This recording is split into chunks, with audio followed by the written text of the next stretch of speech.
Hello everyone, welcome back. My name is Sukhraj. In this video we will learn how to use the if else condition in Angular. Let's start. I have taken one variable is valid of type boolean and given the value as true. Okay. Now here I will take one div based on the boolean value. If it is true, I will show it. If it's false, I will not show it.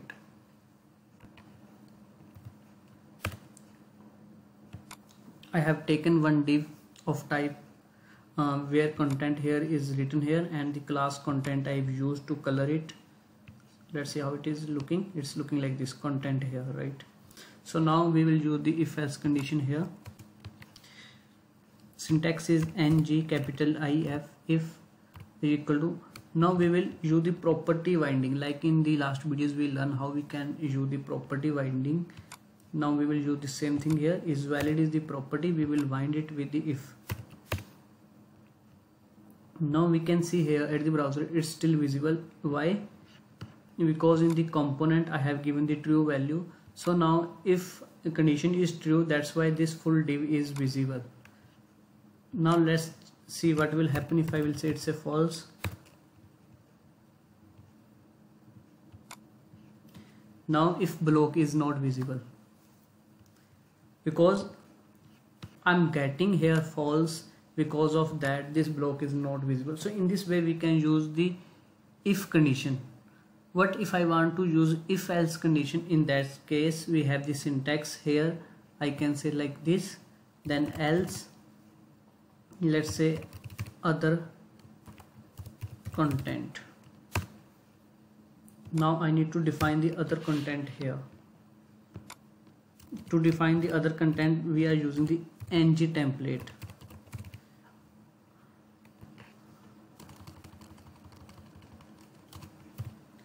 ng template. Now if condition is true, then this div will visible, else this ng template block will be visible.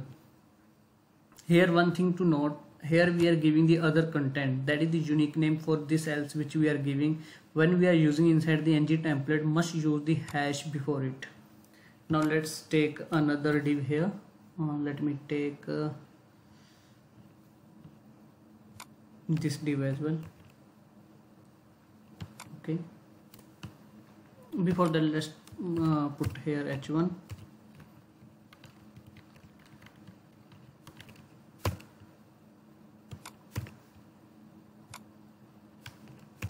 I will modify it slightly. So now no need of if condition else condition, but I am going to use the class. From the CSS I will use other content class here, so that it will have the different color. Now if the if condition is true, in that case this h1 block or this full div will be visible, and if is valid is false, in that case else part, which is the other content, will be visible, which contain another div and it has, let's say here, other content. So other content here is visible. Why? Because we have given the value. Let me open ts file here. Yeah, here it is false is given. That's why this if block is not working, else block is working, and the else block has the color light green and that is visible. Let me change it to true. So now in this case the if block is visible. I have written only content here, but in the else block I have written the other content. Let's see, other content here is visible. So in this way we can use the ng if else in case of Angular. Let's see if there is a